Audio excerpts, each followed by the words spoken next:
Si on autorise des agités du bocal, des énergumènes, comme ce monsieur de Kautal, agiter le chiffon rouge de la tribu, soutenu par une chaîne sur les collines des Foulanes, ça devient extrêmement dangereux. Il faut donc appliquer le code pénal d'abord.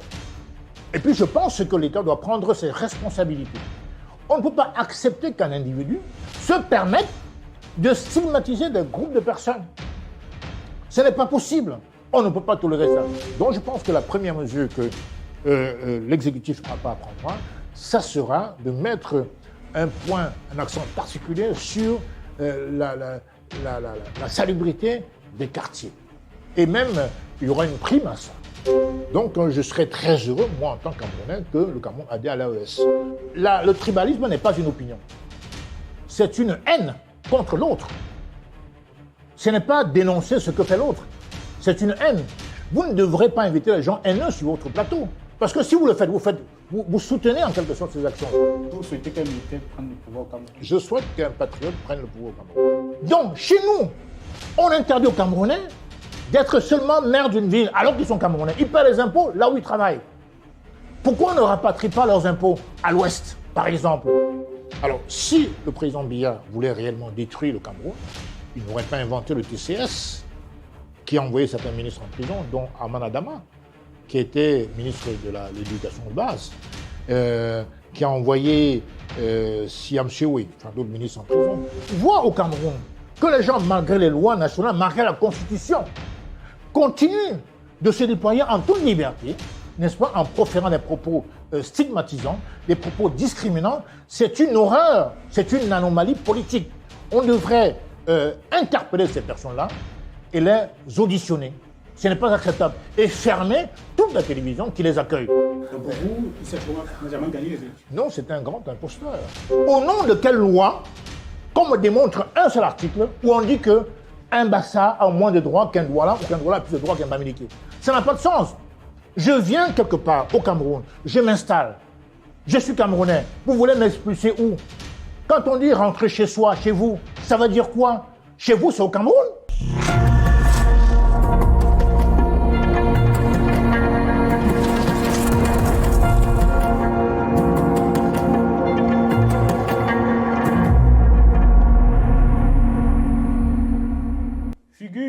Politique connu pour ses prises de position tranchées, M. Célestin Djamène est le président de l'Alliance patriotique et républicaine, en abrégé APAR. Après avoir soutenu la candidature du président Paul Biya lors de l'élection présidentielle de 2025, il se positionne aujourd'hui comme candidat aux prochaines élections municipales, autant pour moi. Dans cet entretien, nous reviendrons brièvement sur son soutien au chef de l'État, mais nous nous intéresserons surtout sur sa vision pour les municipales, son programme pour les collectivités locales, ainsi que ses récentes déclarations sur Canal 2 International concernant les campagnes à connotation ethnique, notamment en réaction aux propos de l'homme politique M. Abel Libi-Lobé. Bonsoir, mesdames et messieurs. Bienvenue sur Cameroun Investigation. Vous avez suivi. Nous recevons aujourd'hui M. Célestin Djamène, qui est le président de l'Alliance patriotique et républicaine, en abrégé APA. Bonsoir, M. Djamène. Bonsoir, M. Brice, et bonsoir à tous vos téléspectateurs, à tous vos internautes. Merci pour l'invitation. C'est une première avec votre chaîne et je vous en remercie énormément. Merci. Comment vous allez, M. Djamène? La santé, ça va très bien. Maintenant, les combats politiques, vous le savez très bien, il y a des hauts, il y a des bas, mais je crois qu'on est fiers d'avoir embrassé une carrière politique. C'est une chose importante dans la vie d'un homme, de savoir se décider et d'assumer ses choix. Ça, c'est le plus important. Après, maintenant, il y a forcément toujours les critiques, les commérages, les supputations. Ça, c'est le détail. Ce qui est important, c'est votre réflexion, la manière dont vous conduisez votre vie, votre destin. C'est un choix ferme qu'il faut arrêter. Et puis maintenant, vous avancez tranquillement avec, bien sûr, sur le chemin, il faut écouter les gens, il faut savoir comprendre qu'il y a des changements, il y a des adaptations au monde politique comme partout ailleurs. Et donc, ce qui est important, c'est la décision que vous prenez pour conduire votre destin et votre vie, tout simplement. Est-ce que maintenant ici, vous avez eu beaucoup de problèmes avec les poubelles en route? Est-ce que vous remarquez encore? Ah, il y en a encore, malheureusement, parce qu'en fait, c'est un sujet qui m'intéresse beaucoup, parce qu'en vérité, c'est bien beau de se battre sur les idées politiques, mais je pense qu'on on a aussi besoin de vivre dans un espace de salubrité. On peut être très très pauvre, voire même misérable, mais être propre, être digne. Donc je n'arrive pas à comprendre avec les budgets que les mairies détiennent. Bon, c'est vrai qu'ils ont beaucoup de problèmes, mais je crois que le minimum aurait été qu'ils consacrent un peu d'argent au nettoyage de l'espace communal, environnemental. Je n'arrive pas à comprendre que souvent il y a des moyens modestes. On peut employer des jeunes chômeurs au quartier. Il n'y a pas que Isacam ne peut pas avoir le monopole contre la salubrité publique. Je n'arrive pas à comprendre que les mairies ne dégagent pas un petit budget pour mettre de la propreté dans les quartiers, dans les villes. Moi, ça me paraît vraiment incroyable. Et c'est pour ça que j'en profite pour saluer l'initiative du ministre de l'AT, qui a interpellé on va dire, ses collègues du gouvernement pour cette salubrité. C'est une honte, quand un étranger arrive au Cameroun, de voir qu'après l'aéroport, il y a des tas d'ordures partout. C'est honteux. Et même dans les quartiers supposés être huppés, il y a des poubelles versées partout. Bon, maintenant, il y a aussi la responsabilité des citoyens. Ce n'est pas Paul Biya qui doit être derrière chaque citoyen. On ne peut pas mettre un bac à ordures et que les gens se payent le luxe de venir jeter les ordures par terre. Un peu de civisme, ça ne fait pas de mal. Donc c'est tout ça qui fait que notre pays a encore beaucoup de problèmes à régler. Et je souhaite qu'à l'avenir, ces poubelles, ces ordures disparaissent complètement. Et c'est possible, évidemment. Est-ce que vous seriez candidat aux prochaines élections, M. N'Djamena? Bien entendu. Moi, je milite contre le boycott, parce que j'estime qu'il y va de la responsabilité d'un parti politique de participer à l'expression, de concourir à l'expression du suffrage. D'ailleurs, l'article 3 de la Constitution dispose que les partis politiques concourent à l'expression du suffrage. Donc c'est une affirmation. Ce n'est pas une faculté qu'on offre aux partis politiques. Parce que figurez-vous, M. Brice, que quand vous partez au MINAD pour déposer votre dossier d'immatriculation, d'agrégation pour créer votre parti politique, on vous demande un projet de société. Bon, un projet de société, c'est un programme politique en fait. Et à quoi c'est un programme politique, si ce n'est de le soumettre, le moment venu, aux électeurs, afin qu'ils apprécient votre offre politique. Alors comment peut-on imaginer qu'on va imaginer un programme politique pour la société et le mettre sous le boisseau et le cacher? Ça n'a pas de sens. Donc, partir aux élections, c'est une obligation.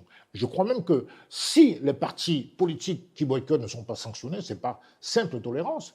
Parce qu'en vérité, si on regarde la Constitution, ils sont obligés de participer. Ce qui semblerait logique. Vous pensez que les partis politiques qui ne participent aux élections devraient être sanctionnés? Radiés complètement, parce qu'en vérité, on ne doit pas... Il faut d'abord, première chose, on ne va pas aux élections parce qu'on cautionne un code électoral qui est mauvais. Il y a beaucoup d'articles qui sont mauvais. Bon, ça fait depuis 2010 que je milite pour un nouveau code électoral. En 2010, comme vous le savez, il n'y avait pas de code électoral. Nous avons milité pour ça.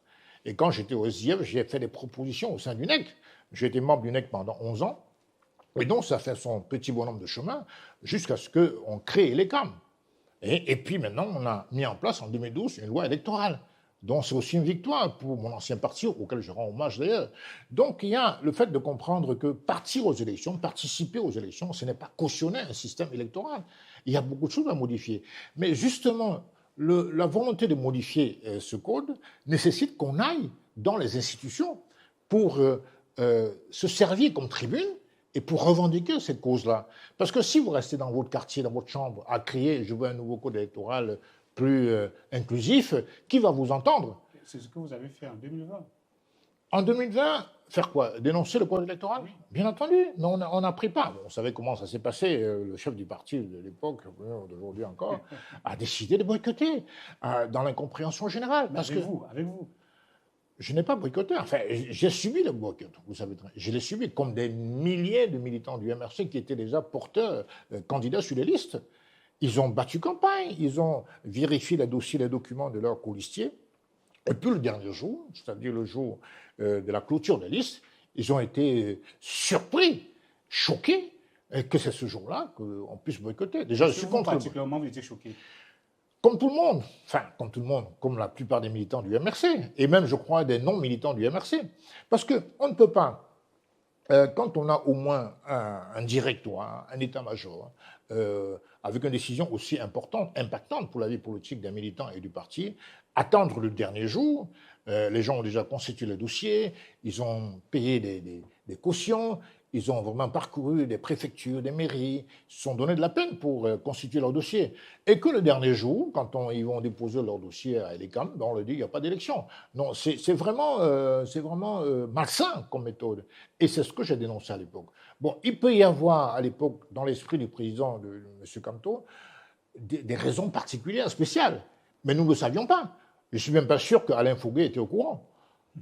Je ne suis même pas certain. Je ne suis pas certain qu'il était au courant. Ils avaient évoqué plusieurs raisons qui les ont poussés à la boycotter. Bon, la raison officielle que nous connaissons, c'est que il y avait la guerre dans le Nozo, comme si elle commençait en 2020, que le code électoral n'était pas mauvais. On en parlait tout à l'heure. Il y avait aussi également les difficultés pour les candidats à se faire délivrer les documents. Oui, mais je parle des deux raisons qu'il a fait valoir. Évoqué. Oui, il n'a pas évoqué une troisième raison. Donc, à partir de là, on s'est dit, mais tiens, aujourd'hui, on voit le MRC repartir aux élections. C'est leur droit, hein. Mais qui nous explique ce qui a changé? Rien qui a changé. Donc, moi, je pense que l'action politique, c'est aussi la parole politique, la parole publique. Donc, il n'est plus crédible quand on dit de telles choses. On se contredit sans apporter la justification de la contradiction, ça crée un problème. Il aurait pu nous expliquer que non, il y a eu des modifications un peu, même légères dans le code. Est-ce que les enjeux ne suffisent pas pour revenir aux élections? Mais quand vous êtes en relation avec un peuple, vous devez communiquer. De la même manière qu'il a communiqué en 2020, sous le motif qu'il y avait la guerre dans le Nozo et qu'il y avait un mauvais code électoral, ce qu'on peut à la limite comprendre, il devait également communiquer que nous avons décidé de rompre cette suspension de participation parce que. Il ne l'a pas fait. Quels que soient les enjeux, peu importe. Mais je crois qu'il devait faire de la même manière. C'est-à-dire communiquer pour que les gens aient quand même l'esprit rassuré qu'effectivement, s'il avait fait en 2020, il y a 6 ans, cette année, il a repris le bâton de pèlerin parce que. Mais là, on n'a rien. Donc, vous laissez vos militants dans l'incompréhension la plus totale, ce qui fait qu'on considère comme militants aujourd'hui les gens fanatisés. Donc, qui suivent un berger, entre guillemets, ou un gourou, comme on dit souvent, sans aucun esprit critique. Et c'est très dangereux, à terme, pour un parti politique. Parce que le militant a envie d'être éduqué, il a envie de pédagogie, il a envie de comprendre. Mais quand on ne communique pas, quand on n'éduque pas, quand on ne forme pas, quand on explique, quand on n'apporte aucune explication, ça crée un malaise, un problème. Et c'est ça que je dénonce. Donc, pour vous, pour conclure rapidement, M. Kamto est incohérent. Il l'a été, en tout cas depuis les 5 dernières années au moins, parce qu'il dit des choses et il fait le contraire. Rappelez-vous, en 2019, puisque j'y étais, il a rassemblé les militantes, les femmes du MRC au siège national à Oudja. Il leur dit que, oui, les gens nous critiquent de vouloir participer aux élections, les gens nous tirent dessus, les gens nous insultent. Mais je dois vous dire une chose, la politique de la chaise de vide n'a jamais payé nulle part au monde. Il a dit ça 3 fois. Et 3 semaines après, exactement l'opposé. Sans explication. Mais comment voulez-vous dire que c'est la cohérence? Non, ça c'est l'incohérence. Politique en tout cas. Au moins, on peut changer d'avis. Mais il y a des choses qui justifient le changement d'avis. Là, qu'est-ce qui a justifié? C'est une question d'humeur, une question d'humour, je ne sais pas ce qui se passe. Quand on a un dirigeant politique d'un parti qui prétend être le parti majeur de l'opposition, il faut quand même communiquer, il faut s'adresser au peuple pour leur compréhension, c'est important aussi. On ne peut pas non plus mener les gens comme un troupeau, comme un bétail, ce n'est pas normal. Donc pour moi, ça c'est le prototype même de l'incohérence, l'homme politique incohérent. D'accord. Et vous êtes candidat au municipal ou bien au législatif? C'est une élection couplée, hein. La loi ne vous oblige pas à vous ne pas... pour les deux. Oui, naturellement. Vous penchez plus pour lequel? Disons que moi je suis beaucoup plus attiré par la commune, parce que je pense que la commune c'est quand même la structure de base de la démocratie. On peut faire l'expérience du bonne gouvernance dans les communes, quoi. Moi, ça m'intéresse beaucoup parce que moi, je suis un homme politique de passion. Moi, j'étais au lycée Josse, je faisais déjà de la politique. On avait créé un journal qui s'appelait le Débat social, où j'avais fait, me semble-t-il, un article qui portait sur la dot. Moi, j'étais pour l'abolition de la dot, par exemple. Donc, le combat public, la chose publique m'intéresse depuis mon tout jeune âge. C'est resté dans mon ADN, dans ma façon de voir le monde, de voir mon pays. Et quand je suis retourné au Cameroun, en 2010, eh bien, moi, j'ai naturellement continué. J'étais déjà militant du SDF à Paris. Je suis rentré au Cameroun, j'ai continué actuellement et j'ai mené le même combat. Parce que j'estime que c'est un choix et puis il faut assurer, n'est-ce pas, ces ses intentions, ses désirs à la pratique, tout simplement. OK. Et pourquoi avez-vous décidé de vous présenter en 2026? En 2020, En 2026, pourquoi avez-vous décidé de vous présenter actuellement jusqu'en vous 2020? voulez que je boycotte? Non, je veux savoir, nous voulons savoir. Je vous ai dit que moi, je suis pour la participation aux élections, donc il n'y a pas de raison que je Est-ce que vous boycotte. faites confiance au système électoral actuel? Non, le code est mauvais. Mais comme je vous l'ai dit tout à l'heure, ce n'est pas participer ne signifie pas qu'on apporte une caution politique au code électoral. Ça signifie exactement le contraire. On envoie des représentants dans les institutions aussi bien municipales que législatives pour dénoncer justement ce que nous disons en sourdine. Parce que dans les quartiers, vous êtes inaudible, vous n'avez pas de tribune dans les quartiers. Quand vous êtes ne serait-ce que dans un simple conseil municipal, on vous écoute, on vous entend. Et mieux encore, à l'Assemblée nationale. Donc, c'est la raison pour laquelle il faut justement y aller parce que le code est mauvais et qu'il faut le réécrire. Et les articles nocifs, par exemple, celui qui dit que seul le PV du président du bureau de vote, article 113, alinéa 2, fait foi. Délécam fait foi. Et donc, ça n'a pas de sens puisque nous sommes tous des représentants. Quand on prend l'exemple d'un bureau de vote, il y a peut-être 2, 3, 4, 5, 6 représentants. Et on doit avoir chacun un exemplaire du PV. Il n'y a pas de raison rationnelle pour que seul le PV du président du bureau de vote fasse foi. C'est une preuve que ce ne sera pas transparent, non? Oui, non, c'est une preuve. Le PV peut être authentique, mais pour éviter les suspicions, je crois que la meilleure manière, c'est de faire que chaque représentant puisse venir présenter le même PV à Elecam. C'est aussi simple que ça. Nous sommes pour l'abaissement de l'âge du vote à 18 ans, voire même à 17 ans. Il n'y a pas de raison qu'on le mette à 20 ans, parce qu'on est pénalement responsable à partir de 18 ans, même avant. Donc, comment un homme peut être pénalement responsable à 18 ans, et qu'on lui dise que non, civilement, électoralement, vous n'êtes pas responsable? Ça n'a pas de sens. Donc, il faut harmoniser tout ça. Moi, je pense qu'il y a beaucoup de réformes à faire. Et justement, nous y allons pour pouvoir crier ça dans les assemblées nationales et dans les conseils municipaux. Et dans quelle commune êtes-vous candidat et quels sont les principaux défis locaux que vous avez identifiés? Nous sommes actuellement focalisés sur Douala 5 et Douala 1er. Nous sommes un très jeune parti. On a le temps de mobiliser. Vous savez, avec le comportement de certains hommes politiques depuis pas mal d'années, la politique laisse à désirer. Donc il y a très peu de jeunes qui ont envie de, comment dirais-je, de s'engager dans la politique. Donc nous, ayant une existence légale depuis 2021, le 6 avril, c'est pas évident de convaincre les jeunes. Comprenez, à l'image de tous les partis politiques, pas seulement au Cameroun, dans le monde entier, les jeunes rechignent à adhérer dans les partis politiques. Mais néanmoins, nous gardons espoir. Et donc c'est la raison pour laquelle je suis en train de dire que aujourd'hui, nous avons focalisé notre engagement électoral dans Douala 5e pour le bruit et dans Douala 1er. Ça peut s'étendre dans les jours qui viennent à Douala 3 éventuellement. Déjà Douala 4 aussi, j'ai oublié. Nous sommes très présents dans la 4e. Donc sur 5 arrondissements, pardon, on est présent dans 3. Dans le Foundi, nous sommes dans Yaoundé 3 et Yaoundé 6. Dans le Mungu, on est essentiellement dans le Mungu Nord. On consomme le premier, on consomme le deuxième. Bon, on verra après la suite. On a une implantation en Gaoundéré, mais j'ai pensé que les gens n'étaient pas assez prêts pour participer aux élections. Donc moi, je suis à leur écoute. Quand ils me donneront leur OK, eh bien, je descendrai sur le terrain pour qu'on voit ensemble s'il y a nécessité d'investir des camarades dans la Damawa. Donc actuellement, APA va présenter des listes uniquement dans Douala. Yaoundé et le Mungu. Et le Mungu, en 3 départements. Oui, 3 départements. Okay.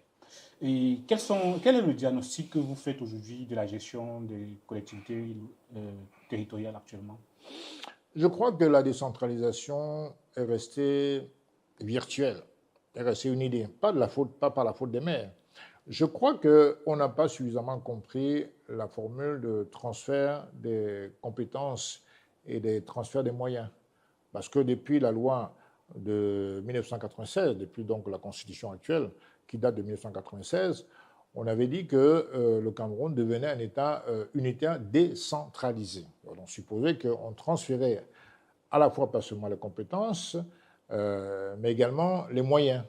Or, aujourd'hui, en termes de compétences, ça se discute, parce qu'en vérité, on voit bien que les secrétaires généraux des mairies sont nommés par le gouvernement, ce qui n'est pas normal. Parce que le maire qui est élu ne pourra choisir son secrétaire général parce que c'est une équipe qui doit être en osmose, en harmonie pour gérer la commune. Or, ce n'est pas le cas. Sur le plan de l'exécutif, en tout cas sur le plan de la gestion, le secrétaire général ne dépend pas du maire, ce qui cause un problème. Parce que pour bien gérer une commune, il faut aussi l'association harmonisée du secrétaire général et du maire. Par ailleurs, le receveur aussi est nommé par le gouvernement, ce qui n'est pas normal. Maintenant, en termes de moyens, on a confié, n'est-ce pas, le renforcement, le développement des moyens à la FECOM, au FECOM. Le FECOM qui est un organisme, on va dire, comme une banque des communes, qui est censé aider au projet de développement des communes. Dans les faits, quand ils reçoivent des centimes additionnels ou des moyens destinés aux communes, c'est distillé au compte-gouttes. Ce n'est pas normal. Les recettes locales sont transférées à Yaoundé pour ensuite être redistribuées au bon vouloir du FECOM aux communes, ce qui impacte négativement le travail des maires. Mais néanmoins, le peu qu'ils ont devrait leur permettre de faire le minimum. Tout à l'heure, on parlait des ordures. Rien ne justifie que les maires puissent vivre dans une poubelle pareille, certaines communes. Donc, à la fois, je dirais que la décentralisation est pour moi un échec relatif, parce qu'en vérité, on aurait pu faire mieux. Les bases sont solides sur le plan textuel, mais dans la pratique, il n'y a rien. D'ailleurs, pourquoi crée-t-on un ministère de la décentralisation alors qu'on a décentralisé? Non, on devait laisser la gouvernance locale aux communes et aux régions, justement, en leur attribuant des domaines comme l'école primaire, la santé, les dispensaires, les transports, etc., etc., les lycées ou les collèges. Donc pourquoi l'État central devrait encore s'intéresser à la gestion locale? Puisque la philosophie elle-même de la décentralisation, c'est la gouvernance locale, la proximité, en fait. Parce qu'on ne peut pas vouloir construire un forage à Bonatiki et demander l'avis de Yaoundé. Ça n'a pas de sens. Vous ne connaissez pas les besoins de ces quartiers-là. Donc, c'est pour ça que le maire qui est censé être sur le terrain avec ses collaborateurs sont le mieux avisés pour pouvoir savoir qu'est-ce qui correspond aux nécessités de sa commune. Et c'est pour ça que, pour moi, la décentralisation est restée une idée, une belle idée, mais qui n'a pas été malheureusement pratiquée. On vous sait très proche du ministre Momo. Est-ce que APA fera une coalition avec le parti du ministre Momo? Bon, on n'exclut pas les coalitions. Vous savez, les coalitions font partie du jeu politique. Hein. Je veux dire qu'on a eu d'autres coalitions avant. Moi, j'étais, avant la présidentielle 2025, dans une coalition, malheureusement, qui a avorté, qui était l'ATP. Et donc, c'est un principe tout à fait normal en politique, mais on n'a pas engagé de discussion là-dessus. Donc, je le rencontre assez fréquemment, mais on n'a pas engagé un débat là-dessus. Cela dit, rien n'est exclu, ça peut arriver à tout moment, et puis voilà, c'est le jeu politique. Pour l'instant, APAR y va en tant qu'APAR, mais nous laissons les portes ouvertes à des partis proches, par leurs idéaux, de APAR. Et donc, ce qui fait la force aussi de la politique, c'est qu'à un moment donné, notamment au moment des élections, on a la capacité aussi de mutualiser nos forces pour pouvoir gagner. La politique, ce n'est pas les évangiles, ce n'est pas des paroles en l'air, ce n'est pas, comme j'ai entendu dire, ce n'est pas pour la résistance ou pour changer les mentalités, non. La politique, c'est de considérer que l'électeur est un homme adulte et majeur, on lui propose un programme. S'il estime que votre programme est bon, il vote pour vous. Il ne faut pas faire l'évangile selon Saint Pierre, Saint Matthieu, non. Il faut considérer les gens comme des adultes, capables de comprendre un texte. Et c'est pour ça que j'incite les Camerounais à davantage lire les programmes, même s'ils sont succincts. Il faut les lire, les comprendre et voter en connaissance de cause. Pas parce que quelqu'un vous a impressionné, parce qu'il est charismatique, parce qu'il est je ne sais quoi, vous votez pour lui, parce qu'il est le frère du village. Non, moi j'ai horreur de ça. Et de la même manière qu'il y a un monsieur qui est intervenu sur votre plateau, soi-disant propriétaire de Kautal, qui a proféré des propos complètement insensés, d'où l'éducation de l'électeur et du citoyen camerounais en particulier. Nous allons y revenir. Et on aurait dû commencer par là. Si vous deviez vous présenter aux électeurs, en dehors de l'homme politique, vous vous présenteriez comment? En dehors de l'homme politique, ma vie privée? Je ne sais pas, professionnel. Non, je suis un Camerounais patriote. J'aime profondément mon pays. À l'époque, quand je partais en France, bon, disons, mes frères me l'ont quasiment imposé, puisqu'ils vivaient déjà en France. Moi, j'étais en classe de première, donc au moment, ça ne me disait rien du tout. Moi, j'étais au lycée Josse et on m'a dit, voilà, tu vas voyager. Bon, moi, ça a été très, très rapide, en une semaine. C'est vrai qu'à l'époque, le visa, c'était en 15 minutes. Hein. On allait à l'ambassade de France, à Bonandio, c'était là où il y a Camerco aujourd'hui. On s'asseyait, et puis, asseyez-vous, votre passeport, vous donnez votre passeport, vous donnez un ticket d'entrée. Et après un quart d'heure, on dit, voilà votre passeport, le visa, vous partez. Donc, c'était très facile et c'était très rapide. Donc, je suis allé comme ça, alors que je ne m'y attendais pas du tout. Mais j'ai porté comme comment dire, une soif, quelque chose me manquait en fait. Donc j'ai eu l'impression que j'étais privé de vivre mon pays pendant mon adolescence, l'âge adulte et tout. Donc je suis parti en France et aussitôt après, au lycée, j'ai commencé, parce que j'ai passé mon bac en France, j'ai commencé à m'associer à certains camarades de classe qui avaient des actions périscolaires, qui n'étaient pas forcément scolaires, et dont l'action publique m'intéressait beaucoup. Jusqu'au jour où j'ai décidé, quand j'étais à l'université, d'adhérer au SDF. Mais avant ça, j'étais très actif dans la diaspora. On avait créé le Conseil des Camerounais à la diaspora, dont j'ai été président pendant 5 ans, disons jusqu'à mon retour en France, au Cameroun. On a créé le Code, qui était un mouvement patriotique avec des actions par la basse, hein, le Code. Et donc, je suis resté très attaché à la chose politique, très passionné de la politique. Au départ aussi, j'avais envie de faire du football parce que je suis un excellent footballeur quand même. Hein. Je suis un grand stopper. Hein. J'ai même joué en 4e division. Et puis, mais j'ai resté comme stopper, Malakoff. Et puis j'ai fait les championnats interuniversitaires. On allait en Hollande, en Pologne, etc. Université Paris 2, Paris 1 contre machin, Hollande, etc. Donc, voilà mes passions, le football. J'aime beaucoup l'histoire. Et le droit, moi j'ai fait du droit, je suis juriste de formation. Je pense que si je n'avais pas fait droit, je serais devenu, je pense, historien, parce que je suis passionné de l'histoire. L'Afrique souffre aujourd'hui parce que je crois qu'il y a un trou de mémoire, parce que l'Africain, surtout le jeune Africain, ne connaît pas suffisamment son histoire. Et puis, ça déclenche les complexes que vous voyez partout. Bon, même si M. Ibrahim Traoré confirme l'exception qui confirme la règle, mais je pense que le gros problème, c'est que l'Africain ne veut pas connaître son histoire. Parce que nous sommes trop dociles vis-à-vis de l'Occident, de ce marché global. On n'a pas l'audace de dire que nous sommes nous-mêmes. C'est comme si on avait une espèce de malléabilité naturelle, et ce qui n'est pas vrai dans le fond. Nos ancêtres étaient des guerriers.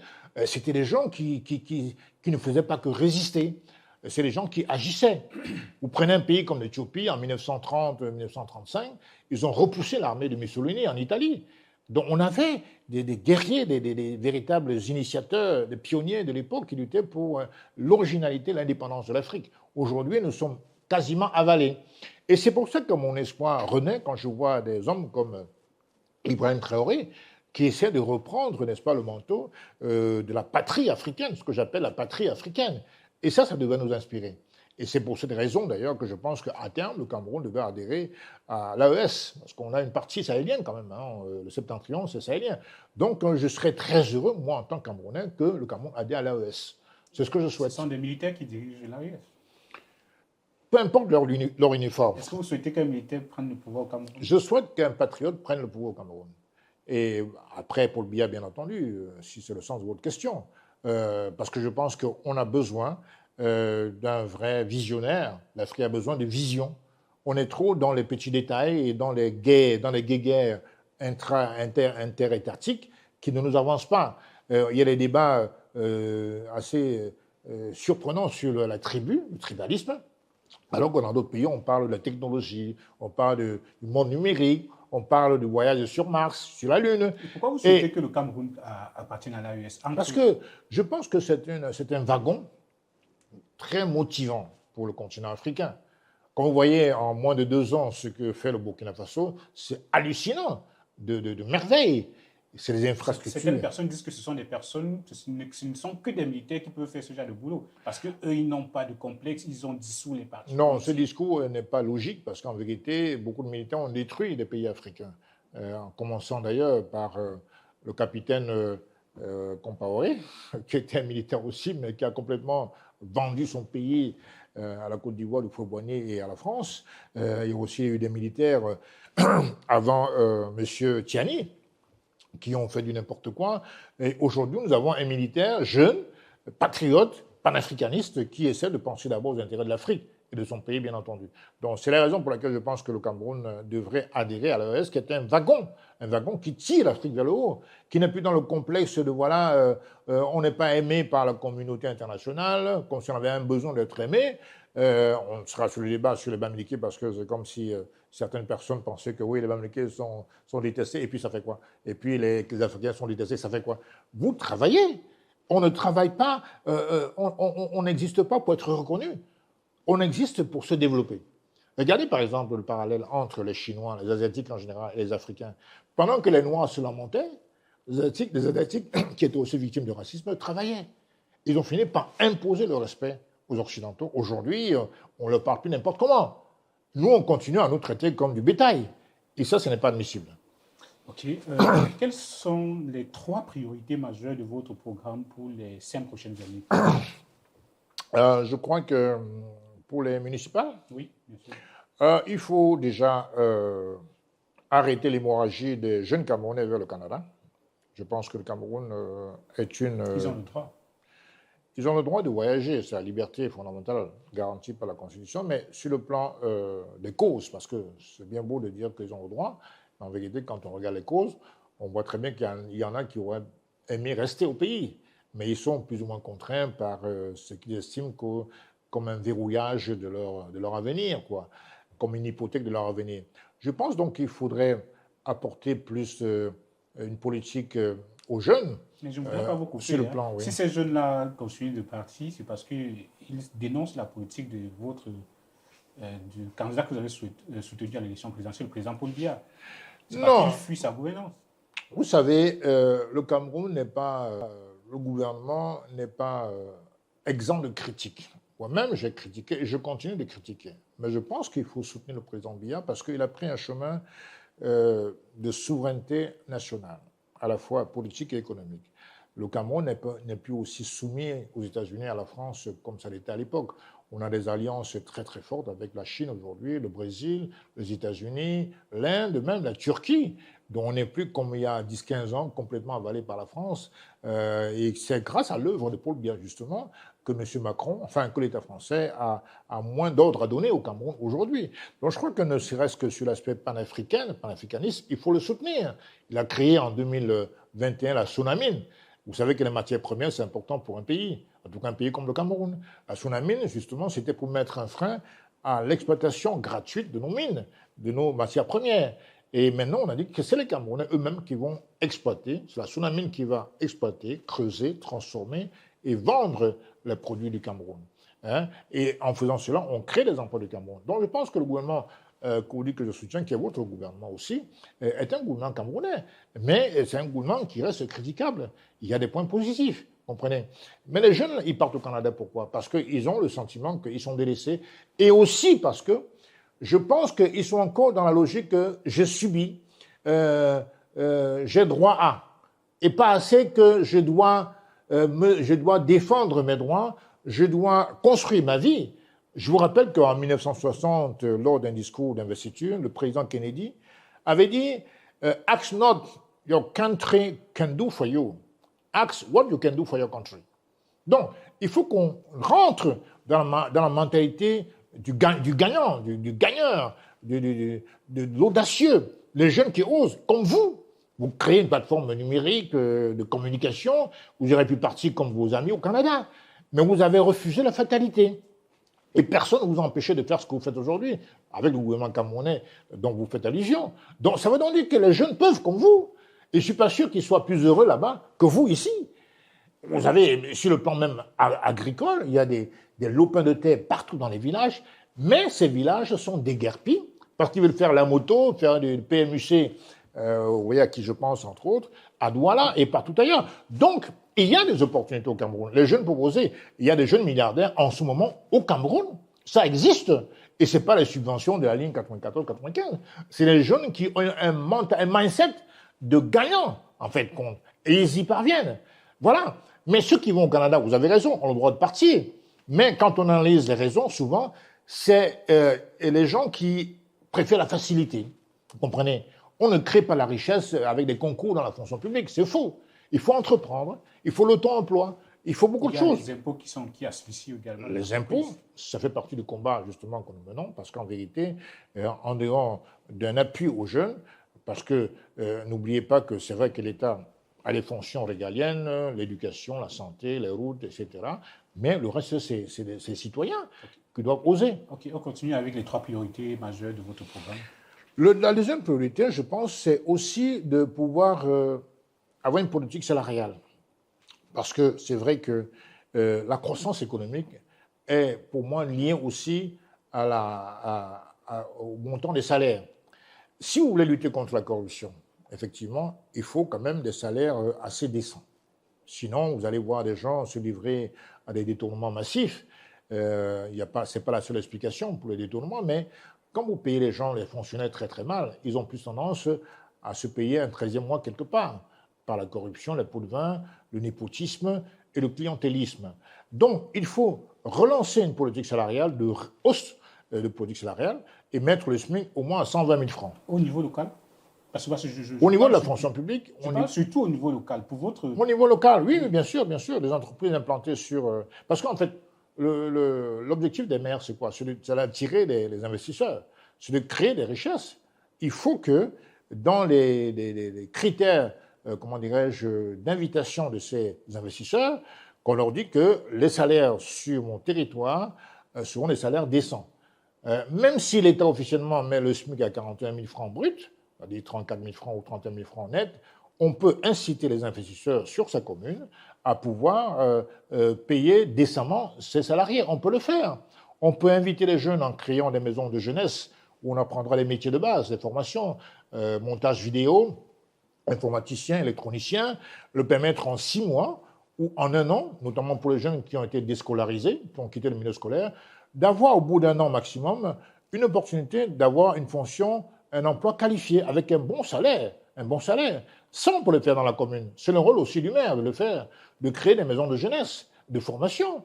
On peut susciter aussi dans les gens qui créent des collèges privés, des IUT privés, des universités privées, mettre en place des systèmes d'école-entreprise. C'est-à-dire que la matinée sera peut-être consacrée aux études théoriques, et puis l'après-midi, à partir de 14h, on va dans les ateliers des entreprises pour faire l'expérience pratique.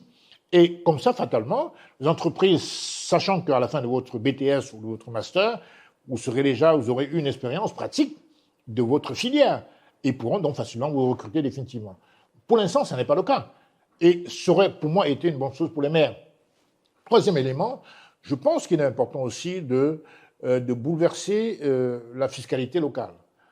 Par exemple, pour les parkings, il faudrait, comment dirais-je, créer des parkings publics, c'est-à-dire que permettre aux gens de pouvoir, les gens qui travaillent, notamment avec leurs véhicules, de pouvoir, puisque les rues sont trop étroites, de créer des espaces où les gens pourraient confortablement garer leurs véhicules, ne pas être l'objet d'humiliation par la mairie, par les agents de la mairie tout le temps.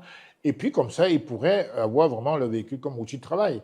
Et c'est des choses qu'on peut proposer. Et je pourrais ajouter aussi les crèches municipales. J'ai vu beaucoup de filles mères, les filles de 18 ans qui sont enceintes ou qui ont un petit bébé, qui cherchent du boulot parce qu'elles ne sont plus à l'école. Et elles auront besoin d'un nounou pour garder leur petit bébé. Mais il faut payer la nounou.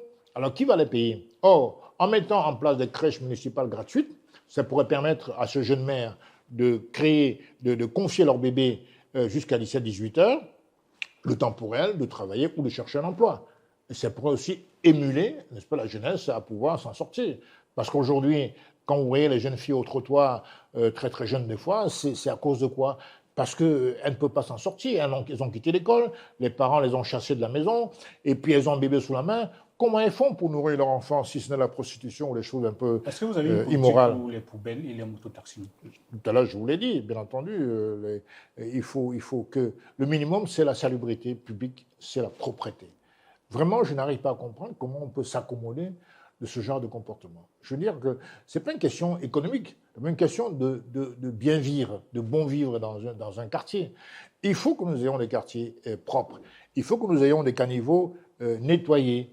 Parce qu'en vérité, ça suscite aussi des moustiques qui sont causes. On a comme l'impression qu'actuellement, il manque du matériel. Qu'est-ce que vous comptez faire concrètement pour pouvoir résoudre ces problèmes? Non, il ne manque pas de matériel parce qu'il n'y a pas de volonté. Hein, parce que vous avez, dans certaines communes, il y a des casinos, il y a des entreprises qui rapportent beaucoup d'argent.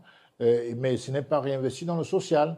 Alors, c'est important aussi que les habitants d'un quartier, d'une ville, d'une commune, aussi se sentent bien à l'aise. Hein, parce que ça facilite aussi la cohésion sociale, il y a moins de maladies, et puis tout le monde est fier d'habiter dans un quartier qui est propre, de mettre l'éclairage public, qui peut éviter peut-être d'insécurité, parce qu'en vérité, on a remarqué que très souvent, dans la plupart des quartiers où il y a très peu d'éclairage public, il y a des agressions de toutes sortes.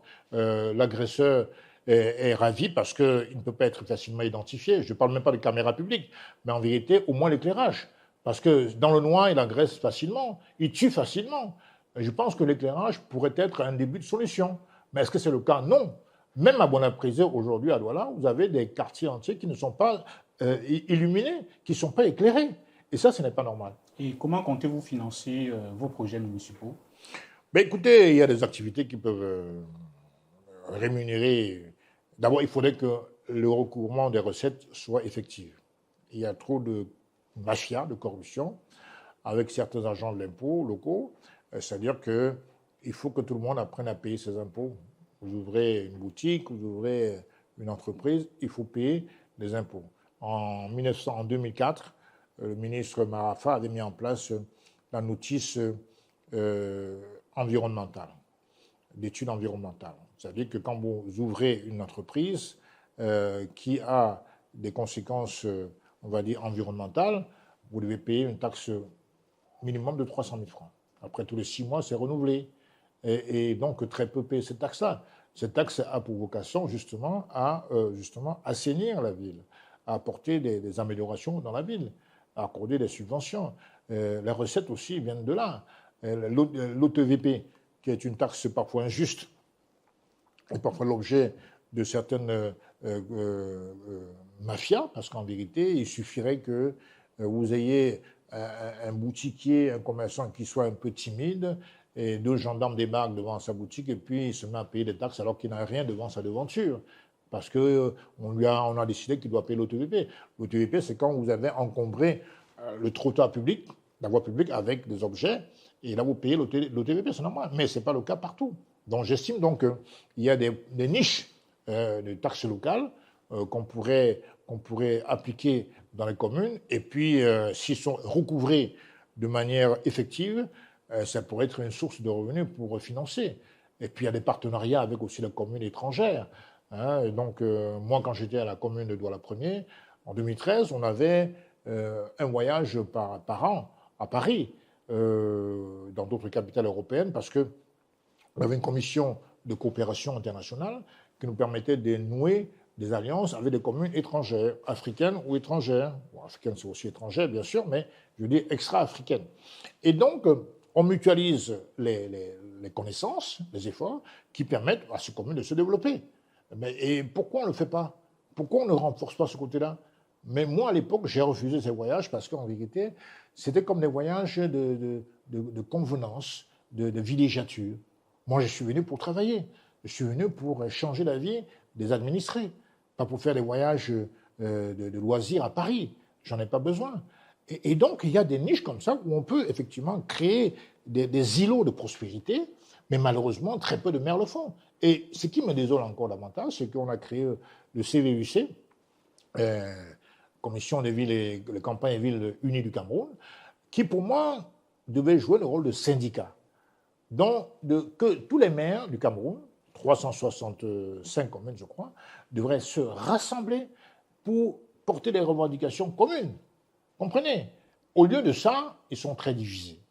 Et puis, vous savez qu'il y a un parti dominant ou dominateur qui est le RDPC, qui ne pense pas à l'avenir, dont les maires ne pensent pas toujours à l'avenir de ces administrés, mais davantage à leur avenir personnel. C'est-à-dire quoi? On veut figurer comme tête de liste à la prochaine élection. Et ça crée un problème, parce que la primauté pour eux, ce n'est pas comment dirais-je, le confort de leurs administrés, c'est plutôt leur devenir politique. Ça crée un problème. Et quand on cherche bien le manque de décollage, l'absence de décollage de la décentralisation, c'est aussi pour des raisons de discipline partisan, discipline de parti, malsain, parce qu'en vérité, si la discipline de parti prévaut sur le collectif, ça crée un problème. La commune est bloquée. Quelle place accordez-vous à la jeunesse dans votre projet communal?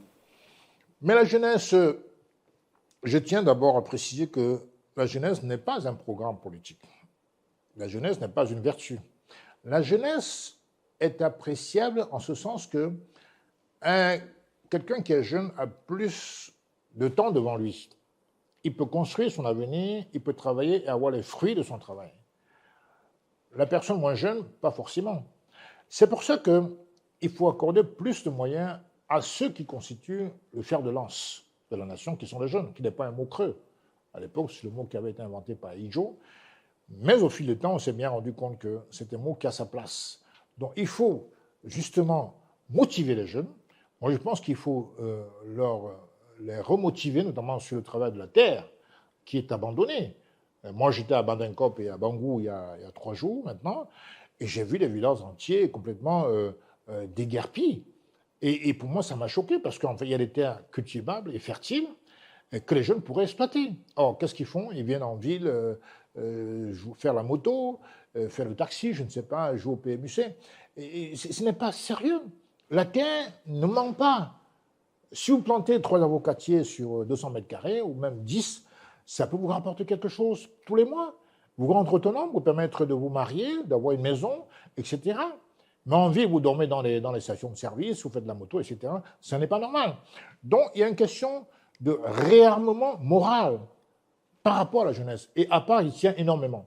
Je pense donc qu'il faut rééduquer la jeunesse, il faut être un chantre de la pédagogie, de l'éducation des jeunes, parce que sans éducation, ils sont prêts à faire tout n'importe quoi. Alors, ils vont tous au Canada. Le Cameroun, aujourd'hui, devient le deuxième pays de migration après l'Inde, au Canada. 2025, c'est 24 000 jeunes Camerounais partis au Canada. Donc, c'est une hémorragie. Et parmi ces jeunes-là, il y a des gens qui sont des cerveaux. Il y a des gens très talentueux qui pourraient être utiles au Cameroun, aux communes camerounaises, à leur village. Donc, l'État aussi, dans ce cas, a un rôle d'impulsion. On ne demande pas à l'État de tout faire, mais on demande à l'État d'impulser.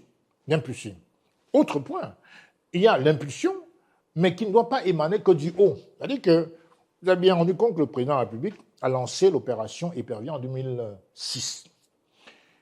Il a mis tout un gouvernement en prison. C'est-à-dire que son gouvernement, donc un SGPR, un MINDEF, ministre de la Défense, un MINFI, ministre des Finances, et même un Premier ministre.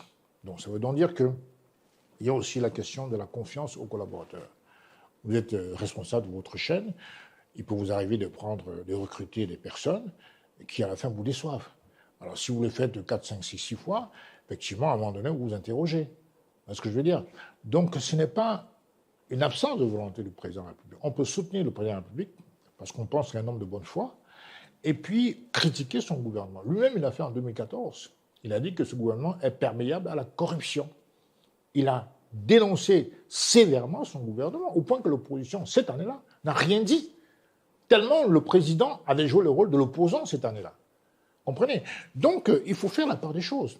Alors, si le président Biya voulait réellement détruire le Cameroun, il n'aurait pas inventé le TCS, qui a envoyé certains ministres en prison, dont Aman Adama, qui était ministre de l'éducation de base, qui a envoyé Siam Seoui, enfin d'autres ministres en prison. Donc, en vérité, la chose, c'est que les Camerounais sont dans une culture de dépravation, de prévarication et de fémania qui devient une culture. Et c'est difficile à combattre par un seul homme. Donc c'est ensemble, nous, Camerounais, que nous devons venir à bout de ce phénomène-là. Comprenez? Le phénomène de corruption dans les rues, sur les autoroutes, sur les routes, c'est pas M. Biya qui le suscite, qui l'a souhaité. Non, il y a certains fonctionnaires zélés qui se permettent, parce qu'ils sont habitués de le faire, et peut-être parce qu'il n'y a pas assez de répression, j'en conviens. Mais il faut comprendre qu'on a aussi notre part de responsabilité. Le citoyen doit aussi tenir compte de sa responsabilité de citoyen. tout simplement. Les communes se plaignent très souvent d'un manque d'autonomie. Comment comptez-vous gérer la relation avec le pouvoir central? Moi, je pense que, en tout cas, c'est ce que nous proposons chez APA, qu'on doit d'abord supprimer le ministère de la décentralisation. Ça permettra de mettre en place les maires, les collectivités territoriales face à leurs responsabilités. Le maire n'a pas à dire ce que le ministre de la décentralisation, pour qui j'ai un grand respect, n'a pas à dire aux communes ce qu'elles doivent faire. La Constitution leur dit ce qu'elles doivent faire. La Constitution leur donne leurs prérogatives. Et mieux encore, la publication du Code général des collectivités territoriales décentralisées en 2019 renforce le pouvoir des maires. Ils peuvent même créer des entreprises privées avec des capitaux publics-privés. Ils peuvent le faire. On leur a attribué comme ressources les carrières, comme la pouzelane, comment dirais-je, certaines taxes locales qu'on leur a données, et beaucoup d'autres choses sur le plan sanitaire, créer des cases communales. Et donc, ils sont toujours sous le joug du ministère de la décentralisation. Donc, je pense qu'on pourrait d'abord, dans un premier temps, supprimer ce ministère et créer une vraie décentralisation, donc permettre aux maires d'être vraiment autonomes. Je prends le cas de l'Espagne. L'Espagne n'est pas un pays fédéral, mais l'autonomie est tellement poussée que beaucoup de gens pensent que l'Espagne est un pays fédéral. Parce qu'on a laissé vraiment une vraie liberté aux présidents de région et aux communes, sauf si vous attaquez l'unité nationale. Et c'est ce sur quoi, justement, le président Paul Biya insiste. On peut être divergent sur toutes nos opinions, mais je pense qu'il ne faut pas toucher à l'unité des Camerounais, l'unité nationale, qui est mise en danger par des distracteurs, par des énergumènes, par des incultes qui parlent de tribus tout le temps, alors qu'on devrait déjà passer l'étape des tribus. On est quand même au XXIe siècle. Il est anormal que des débats aient lieu à la télévision pourtant sur les tribus. Il est anormal qu'on fasse des campagnes électorales sur la tribu. Ça n'a aucun sens. Ça n'a aucun sens. Parce qu'en vérité, quand un pays veut émerger, on fait appel aux compétences, on fait appel aux valeurs. La tribu n'apporte rien. On n'est pas en train de mettre en cause la culture régionale ou sous-régionale. On dit que si on a choisi la République, le Cameroun, on a dit que ce pays doit émerger avec tous ses enfants, toutes les valeurs. Comprenez? Si vous pensez que votre camarade ou votre frère fait moins bien, mais démontrez que vous faites mieux que lui. Le Cameroun a besoin de compétences.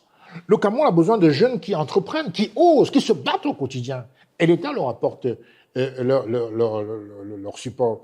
Et maintenant, quand je vois que du côté de la loi, il y a aussi les textes qui ont été mis en place, notamment l'article 241 du Code pénal, qui laisse en liberté des voyous politiques qui se permettent de dire tout et n'importe quoi. Et ça fragilise l'unité nationale. Ça fragilise le vivre ensemble. Et ça, c'est extrêmement dangereux. Et je combattrai, moi, le tribalisme toute ma vie. Parce que c'est dangereux. Ça prouve que vous n'avez pas d'argument. Si vous estimez que ceux-ci font des conneries, eh bien, faites mieux, on va voir. Ça peut aider la collectivité à avancer. Vous comprenez? Quelle est votre vision pour la transparence et la lutte contre la corruption au niveau local?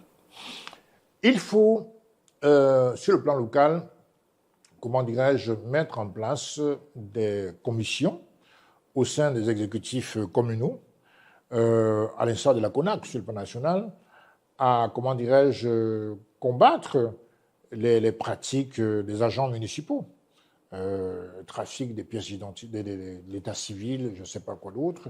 Je pense qu'il est important de permettre aussi à ces agents-là de les former. On a vu la création il y a 5 ans, dont j'ai contribué. Parce qu'avant, il n'y avait pas de police municipale. Moi, j'ai été élu en 2013. On a comme l'impression qu'il crée plus de problèmes. Pardon? On a comme l'impression que la police municipale crée beaucoup de problèmes. On a l'impression qu'elle ne font pas le travail auquel elle est destinée. La police municipale n'est pas là pour prendre de l'argent. Ils sont là pour aider les citoyens de la commune à mieux suivre les instructions du maire, les arrêtés préfectoraux, à veiller à l'application des arrêtés municipaux, par exemple. Et ils sont là à mettre de l'ordre sans avoir la compétence de la police nationale. Elle peut être un relais de la police municipale dans les quartiers. Par exemple, faire des petites patrouilles, aider à l'assainissement, à la salubrité publique, Mais malheureusement, j'ai l'impression que dans certaines communes, les agents municipaux, notamment la police municipale, est plus, comment dirais-je, animée par d'autres intentions, ce qui est malsain et ce qui est dommage pour la commune. Donc je pense qu'en tout cas que la décision de mettre en place une véritable décentralisation relève d'une volonté politique. Aujourd'hui, le fait qu'on donne la chèvre et on retient la corde crée des problèmes. Ça veut dire que le ministère des décentralisations ne rentre pas dans le schéma qu'auraient voulu les pionniers de l'écriture de la Constitution 96. Quand M. Biya mettait en place la Constitution 96, quand il parlait de décentralisation, ce n'était pas pour qu'on donne la liberté aux communes et puis qu'on retienne la corde. Non, ça n'a pas de sens. Donc il faut aller vraiment dans une vraie autonomie des mairies et ce sera mieux pour tout le monde. Parce que si les communes sont mieux gérées, c'est la République qui a mieux géré. Parce que la République, l'État central, devrait se délaisser de certaines tâches. Les écoles primaires, les crèches, la santé dispensaire, les transports. Les régions peuvent parfaitement le faire, vous comprenez. Mais malheureusement, ils ont les bras, peut-être les poings et les mains liés, ils n'ont pas assez de marge de manœuvre. Ce qui fait que la décentralisation, dans son essence, est torpillée. Et ça, s'il n'y a pas être aux affaires un jour, on va remettre les pendules à l'heure. On ne peut pas laisser une belle idée comme ça s'évanouir. Parce que la décentralisation est une très belle idée. Ça permet vraiment d'être à côté des problèmes des gens. C'est la proximité. On ne prend pas des décisions théoriques, on prend des décisions parce qu'il y a besoin, parce qu'il y a des besoins. C'est pour ça qu'on les prend. On ne prend pas les besoins dans l'idéologie. L'État est trop éloigné pour connaître les problèmes de proximité. C'est pour ça qu'on a inventé la décentralisation. Or, ce n'est pas effectif aujourd'hui. Et en quoi votre candidature se distingue-t-elle de celle des autres partis déjà installés localement? Mais parce que nous sommes dans... Bon, je ne connais pas le programme de notre parti, mais nous, en tout cas, nous, ce qu'on fait, c'est qu'on doit définir notre politique pour la commune, par exemple, et suivre son implémentation. Le plus souvent, l'écueil dans nos politiques africaines, ou même camerounaises en particulier, c'est qu'on définit les politiques, mais il n'y a pas de suivi. On ne s'intéresse pas au rendu, au compte-rendu. Et ça veut dire qu'il n'y a pas de politique. Vous faites ça pour le formalisme, vous faites ça pour le bling-bling, mais pas parce que vraiment vous êtes animé d'un besoin de changer les choses. Or, nous, chez APA, nous avons besoin de changer fondamentalement les choses. C'est-à-dire que quand on a une politique, par exemple, de voirie dans tel quartier, si on a dit qu'à 6 h du matin, on dépose les poubelles, ou bien le camion va passer, il faut que les gens sachent qu'à 6 h, il y a un ramassage. On revient peut-être à 17 h, etc. Et il est hors de question de laisser impunis les citoyens qui viennent déverser les ordures par terre. Il faut des amendes qui vont devenir des recettes aussi pour la commune. Vous comprenez? Mais aujourd'hui, ce n'est pas le cas. On voit les ordures déversées partout, dans l'indifférence la plus totale. Moi, j'étais, il y a la semaine dernière à Yaoundé, je suis passé sur le pont de la gare, un quartier vers Vorada là-bas, et vous avez des mamans, des grands-mères qui vendent des tomates, des petits produits comme ça dans la boue, dans la poubelle. Et même les odeurs ne la dérangent plus. Donc ça veut dire que vraiment il y a un vrai souci, d'abord de mentalité. Il faut briser la glace, il faut innover, il faut mettre fin à ça. D'abord la salubrité. On a envie de vivre dans un pays propre. On a envie de vivre dans des villes propres. Avant même de parler d'économie et d'industrie, on a envie de vivre dans des villes propres. Donc je pense que la première mesure que l'exécutif APA prendra, ça sera de mettre un accent particulier sur la salubrité des quartiers. Et même, il y aura une prime à ça. Je dois dire, il faudrait qu'on associe aussi les chefs de bloc, peut-être, ou les chefs de 3e degré, pour qu'ils aident aussi les exécutifs communaux.